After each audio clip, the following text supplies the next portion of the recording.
Let's bring in NBC News senior national security correspondent Courtney Kube. So, Courtney, the Trump administration is saying that no classified information was shared in this group chat, but in previous administrations. And is there like a code somewhere that says what is and what isn't classified? I mean, I think Julie just spoke to it there. When you talk about military strikes, locations, timing, that seems like information that shouldn't be shared over a group chat.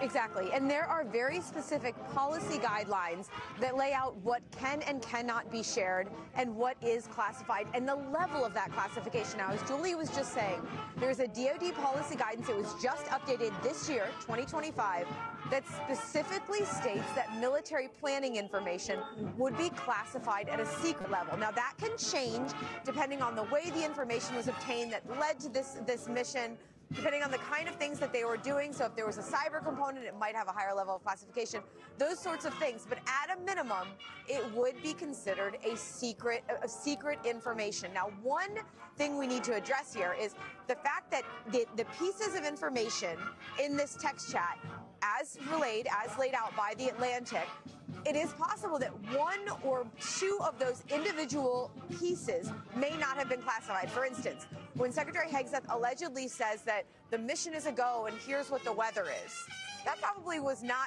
may not have been classified at the same level as the specificity of the time that manned aircraft would be taking off F-18s from an aircraft carrier and the time those bombs would be dropped. That kind of information, it's difficult to conceive of any kind of a situation where that would not be classified in advance of a mission. Yeah, Courtney, we're talking about the how, we're talking about the when, perhaps not the where, but when we look at all of this, this was happening over a commercial app, right? Something that everyday users use. So what are you hearing from your sources, just in the national security community in general? How are they looking at all of this? Yeah, and what's really critical here is, you know, some people have said, oh, well, the information was shared between people who have clearance, so that makes it okay.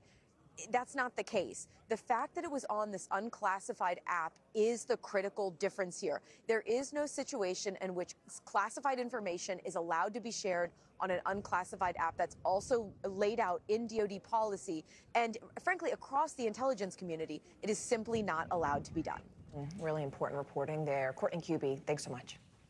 I want to bring in Courtney Kube now at the Pentagon. The Trump administration, Courtney, says there was no classified information in these chats, as you heard. What does Pentagon policy say?